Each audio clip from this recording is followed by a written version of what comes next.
I chose the restaurant carefully, not because I wanted to impress her, but because I wanted control.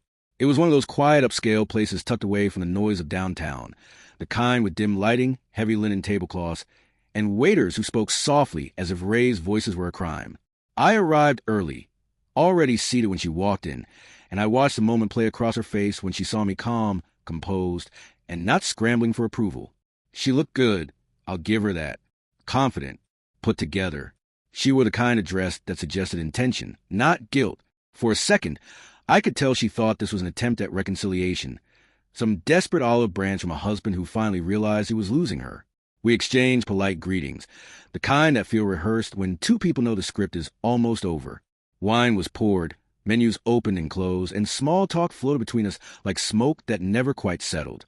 I let her talk about her day, about work, about nothing important, and I noticed how relaxed she seemed, how comfortable she was assuming she still held the upper hand. When the waiter left us alone again, the silence stretched, and she finally leaned back in her chair, meeting my eyes with something that looked like confidence but felt more like defiance. She didn't hesitate. She didn't soften it. She told me she had cheated, not like a confession ripped out by guilt, but like a statement of fact.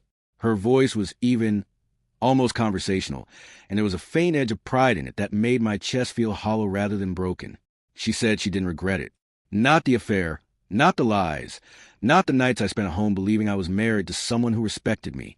She spoke as if she were explaining a choice she had carefully considered and fully stood behind. I didn't interrupt her. I didn't raise my voice. I didn't ask for explanations or details. I simply listened, hands resting on the table, breathing steady. I could see it in her eyes that my lack of reaction unsettled her. She was expecting anger, tears, accusations, anything that would confirm she still had power over me. Instead, I felt nothing surge to the surface. No rage, no desperation. Just a quiet confirmation of something I had already accepted long before this dinner ever happened. As she continued, her tone grew slightly sharper, like she was poking at me, testing to see if she could still provoke a response. She mentioned feeling alive, feeling seen, feeling justified. With every word, the image I once had of her peeled away until the woman sitting across from me felt like a stranger wearing my wife's face. I realized in that moment that whatever marriage we once had already ended, not because of the cheating itself, but because of how easily she owned it without remorse. I took a sip of my wine and finally met her gaze again, steady and unflinching. Inside, something settled into place with absolute clarity. This wasn't a confrontation. It wasn't negotiation. It was a confirmation. The woman across from me was no longer my partner, no longer someone whose choices I needed to understand or forgive. She had already stepped out of our marriage emotionally. Long before she ever did physically, she shifted in her seat, clearly thrown off by my silence, by the absence of the reaction she had prepared herself for. For the first time that evening, I saw uncertainty flicker across her face. And in that quiet, expensive restaurant, surrounded by low music and polished glassware, I understood that this dinner wasn't about saving anything. It was about witnessing the end with open eyes and leaving nothing unsaid in my own mind. Looking back, the signs didn't arrive all at once, and that's what made them easy to dismiss at first, because decay rarely announces itself loudly. It just settles in quietly and waits for you to normalize it. It started with her schedule changing in ways that never quite made sense. Late-night gym sessions that conveniently appeared after arguments or during weeks when we barely spoke. Sudden commitments that always required her phone to be face down on the table and permanently locked. She'd come home flushed and energized at hours when she used to be exhausted, shower immediately, and crawl into bed without the familiar warmth that once felt automatic between us. I told myself people change, routines evolve, marriages go through phases, and for a while that excuse worked because it was easier than admitting something was wrong. Then there was the lingerie. Expensive pieces started appearing in drawers I never saw open anymore, tags removed, carefully folded, never worn for me, never even hinted at during moments that used to be intimate. When I noticed and mentioned it casually, she laughed it off and told me I was imagining things, that I was obsessed, that not everything she owned existed for my approval. Every concern I raised was instantly reframed as a flaw in me. If I asked why she was distant, I was needy. If I pointed out inconsistencies, I was controlling. If I expressed discomfort, I was insecure. She spoke with rehearsed confidence, using language that made me feel like the problem simply for noticing patterns that refused to be ignored. Over time, the emotional distance became more obvious than the physical one. Conversations turned shallow, transactional, stripped of curiosity or care. She stopped asking about my day and stopped remembering details she once held effortlessly. Her laughter felt reserved for elsewhere, and when she smiled at her phone, it was a smile I no longer received. I'd sit beside her on the couch while she scrolled endlessly, thumb moving faster whenever I leaned closer, and the space between us felt wider than the room itself. When I tried to reconnect, she acted inconvenienced, as if intimacy was a demand rather than something shared.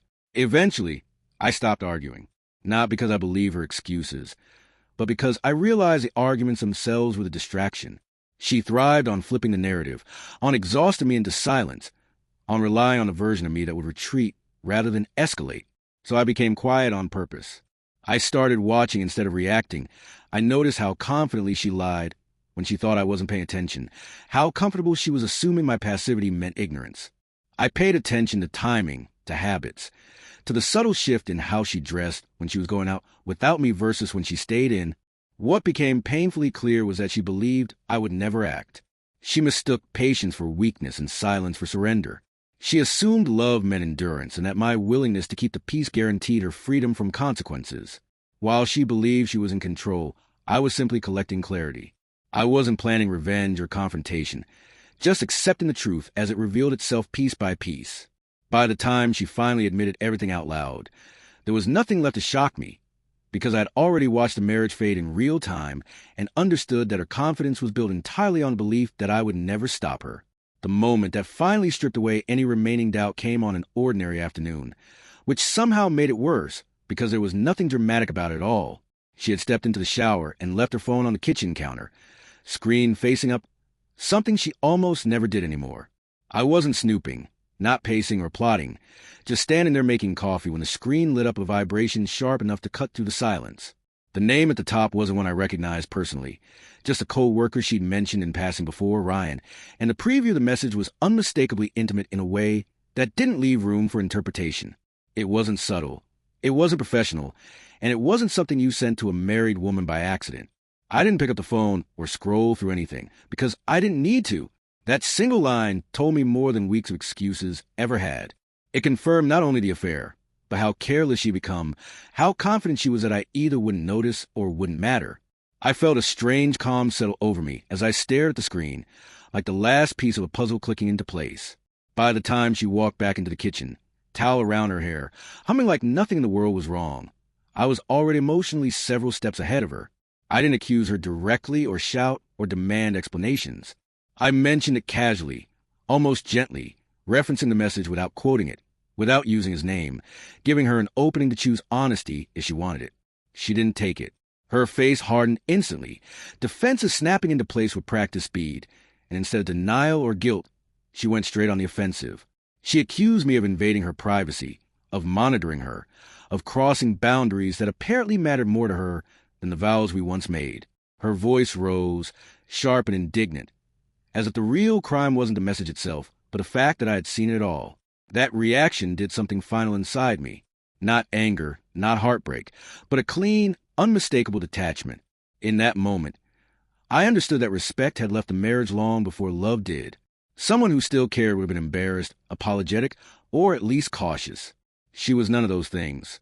She was furious that her illusion of control had been threatened, and that told me everything I needed to know about where I stood. I watched her pace the kitchen, listing my supposed flaws, reframing herself as a victim, and I felt nothing except clarity. From that point on, I stopped engaging emotionally altogether. I no longer tried to be understood, and I no longer tried to fix what she had already decided to break. I became deliberate in my silence, careful in my reactions, and observant in ways she didn't notice. Because she still believed I was harmless, I understood that confronting her again without leverage would only give her another opportunity to twist the narrative and drain me further. So I let her talk, let her assume she'd won that argument, let her believe she was still ahead of me inside. Something fundamental shifted. I wasn't her husband trying to save a marriage anymore, and I wasn't a wounded man begging for honesty. I was someone who had finally accepted the reality in front of him and adjusted accordingly. That message wasn't just proof of an affair. It was proof that the woman I was married to no longer respected me enough to even pretend. And once that realization settled in, there was no going back to who I had been before it. After that afternoon, I stopped reacting and started preparing, because instinct told me that truth without proof would only be used against me, and I refused to walk into that again unarmed. I framed everything as practical, harmless, even boring. When I suggested installing security cameras around the house, I blamed the recent package thefts in the neighborhood and the delivery that had gone missing 2 streets over. She barely listened, waved it off with disinterest, and that indifference told me more than suspicion ever could. I installed the cameras myself, small and discreet, positioned where movement mattered but excuses wouldn't arise, and I made sure they synced quietly to my personal storage instead of the shared dashboard she never checked anyway. At the same time, I began backing up everything we technically shared but emotionally no longer did. Cloud accounts, email archives, calendar syncs, financial statements, transaction histories, travel receipts, anything that left a digital fingerprint. I didn't rush. I didn't dig recklessly. I copied, organized, labeled, and archived with the kind of patience that only comes after disappointment burns itself out. Patterns emerged quickly once I looked without denial. Calendar entries labeled as late meetings that lined up perfectly with hotel charges. Work trips that overlapped with weekends she claimed were mandatory. Email confirmations she never deleted, assuming no one else was paying attention. Every inconsistency I once questioned emotionally now sat in front of me as data. The most revealing moment didn't come from surveillance or software, but from a phone call that happened late one evening when she wasn't home. Her sister, Lauren, called me unexpectedly, voice tight and uneasy, the kind of tone people use when guilt finally outweighs loyalty. She didn't accuse or confess outright at first, just circled the truth until it spilled. She told me she felt wrong knowing what she knew, that she hated being pulled into lies that weren't hers. Piece by piece, she confirmed what the records already suggested. Hotel bookings under different names. Fake work conferences that never existed. Trips explained as team retreats that were nothing more than weekends away, carefully disguised. Lauren mentioned a contact name I didn't recognize, a harmless nickname saved in her phone that had the real identity of the man involved. Once I knew what to look for, everything aligned with brutal clarity. Messages deleted from one platform but mirrored in another. Call logs at match nights. She came home distant and unreachable. Even small things, like how she'd suddenly started paying for hotels with a separate card, as if a new method could erase the old trail. I thanked Lauren calmly, not offering forgiveness or anger, just acknowledging the information, and ending the call without drama. From that point on, I documented everything meticulously. Screenshots, timestamps, backups stored in multiple places, notes written with dates and context instead of emotion. I treated it like a record, not a weapon, because I understood that accuracy mattered more than outrage. She continued living as if nothing had changed, confident in her version of events, unaware that the foundation beneath her assumptions was quietly collapsing. I didn't confront her, didn't hint, didn't flinch when she lied straight to my face, because confrontation without leverage had already taught me its cost. What surprised me most wasn't how much evidence there was, but how easy it was to collect once I stopped protecting her from herself. The truth didn't require effort, just attention. And as I organized everything into a clear, undeniable narrative, I felt no triumph, only a steady resolve. I wasn't preparing to argue anymore. I was preparing to end something with facts instead of feelings. And that decision changed everything about how I moved forward from that moment on.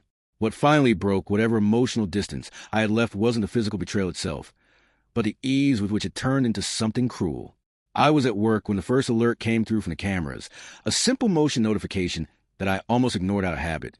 But something in my gut told me not to. I opened the feed quietly, watching from a place that already felt detached, and saw her arrive home earlier than usual. She wasn't alone. She let him in without hesitation, without checking the street, without the slightest concern that this was still my house too. The confidence of it was almost impressive in the most disturbing way. I didn't watch every second in real time, because I didn't need to. What stayed with me wasn't the intimacy implied by closed doors or bodies moving out of frame, but the moments before and after, when they were unmistakably visible. They sat together in the living room I had paid for, drinking from our glasses, laughing freely. At one point, she gestured toward the hallway, and they both laughed harder, the kind of laughter that carries familiarity and shared contempt. I didn't need audio to understand what was happening, because the expressions said enough. They weren't sneaking. They weren't nervous. They were comfortable, entertained by the idea that I was somewhere oblivious, predictable, harmless. That was the moment I realized how completely she had rewritten me in her mind. I wasn't her husband anymore, not even an obstacle, just a background character she felt safe mocking. The betrayal had evolved into mockery, and that cut deeper than anything physical ever could. It wasn't about desire or loneliness or mistakes. It was about disrespect so complete that she felt entitled to turn my presence in her life into a joke shared with someone else. I waited. I didn't rush home. I didn't confront them. I let the night unfold exactly as it would have if I knew nothing. Eventually, the lights dimmed, movement slowed, and the house settled into the quiet rhythm of people who believed they were alone. When I finally returned, the calm in me was unsettling even to myself.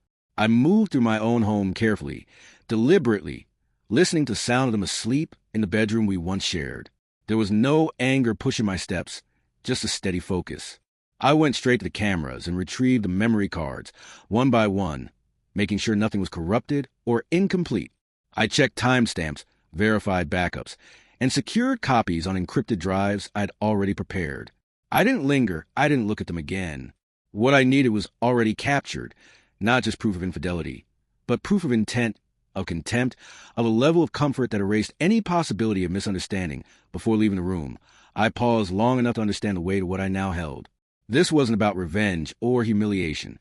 It was about reality, preserved exactly as it was, without emotion to distort it. By the time I walked out of the house again, evidence secured for myself and for my lawyer, I felt something final settle into place. Whatever version of me they had been laughing at no longer existed. What remained was someone who had seen everything clearly and was done being underestimated. Once the evidence was secured, and no longer just something I carried in my head, I moved into a different phase entirely, one that required discipline instead of emotion.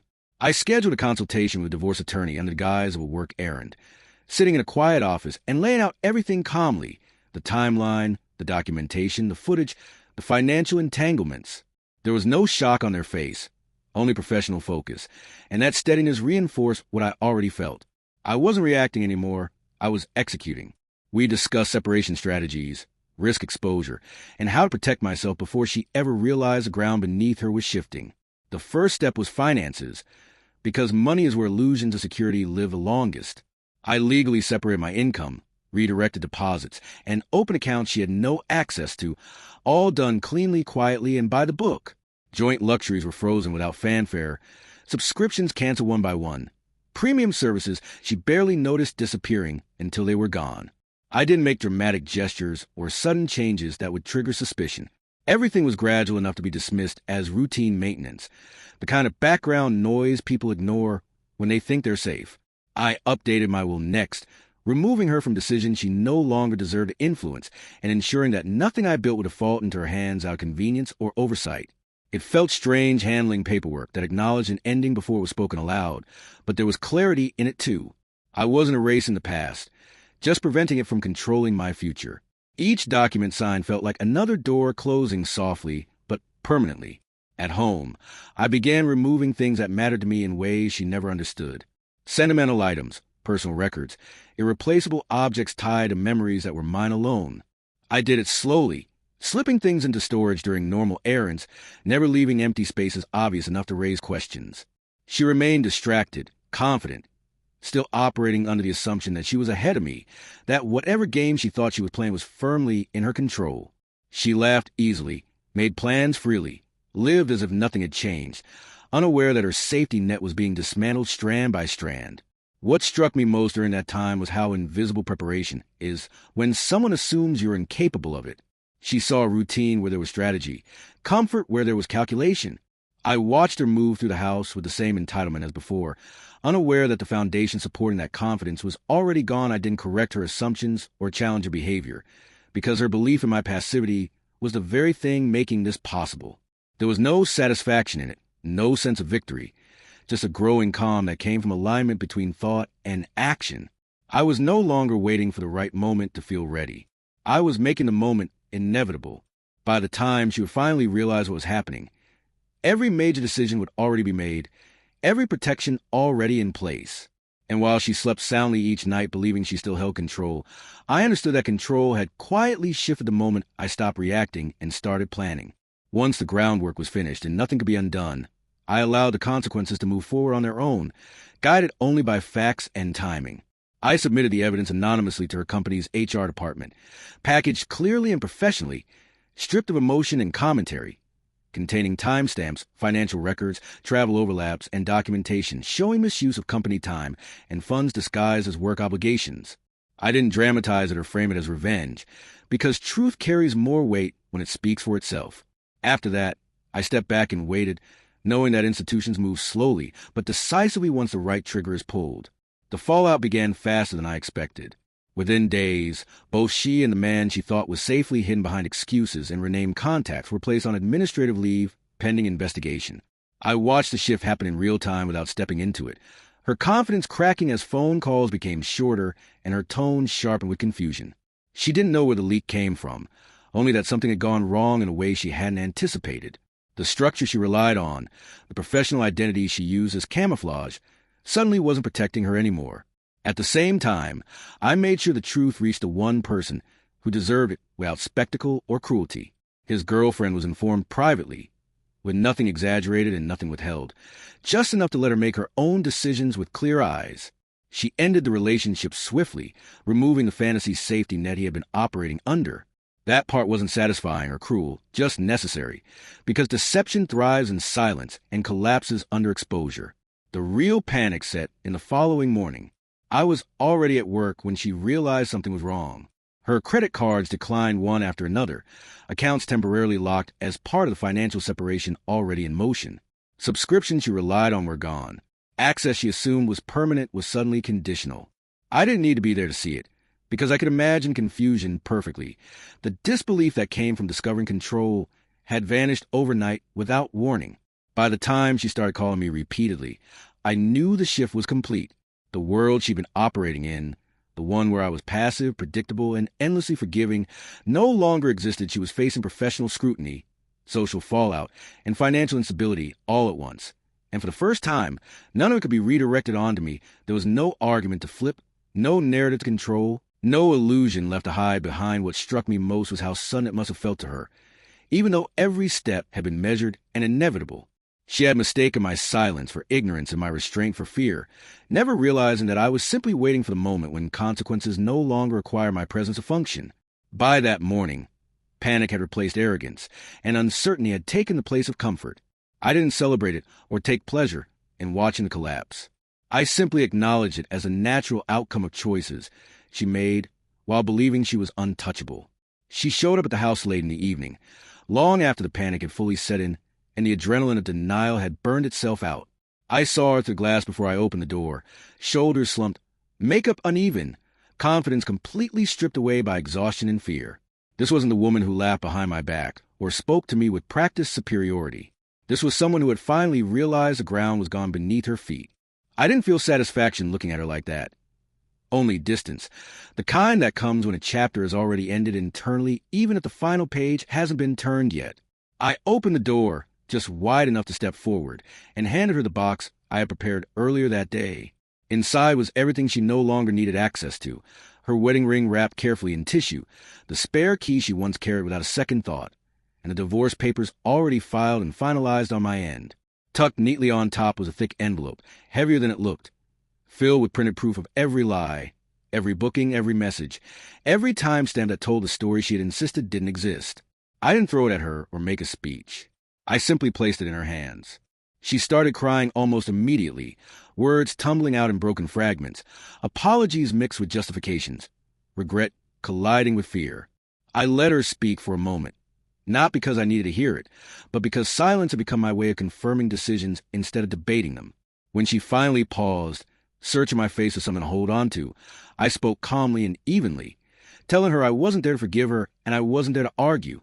I explained that nothing she said now could undo what had already been done, not because of the affair alone, but because of the contempt and certainty with which she believed I would accept it.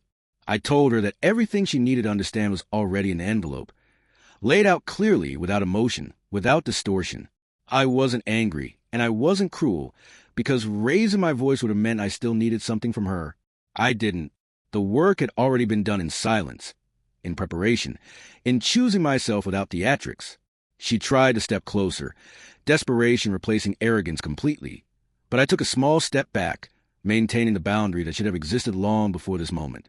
I closed the door gently, not out of spite, but out of finality. I didn't watch her through the window or listen for how long she stayed there. Her reaction was no longer my responsibility. What mattered was a stillness that settled in the house after the lock clicked into place. The absence of tension that had quietly dominated my life for far too long. For the first time in months, the space felt like mine again. I didn't win anything, and I didn't lose anything that hadn't already been gone. What I reclaimed was my clarity, my agency, and my peace. I ended everything without shouting, without pleading, without becoming someone I didn't recognize, and as I stood there alone, breathing the quiet I had earned, I knew with certainty that I was finally moving forward, not as a reaction to her choices, but as the author of my own life again,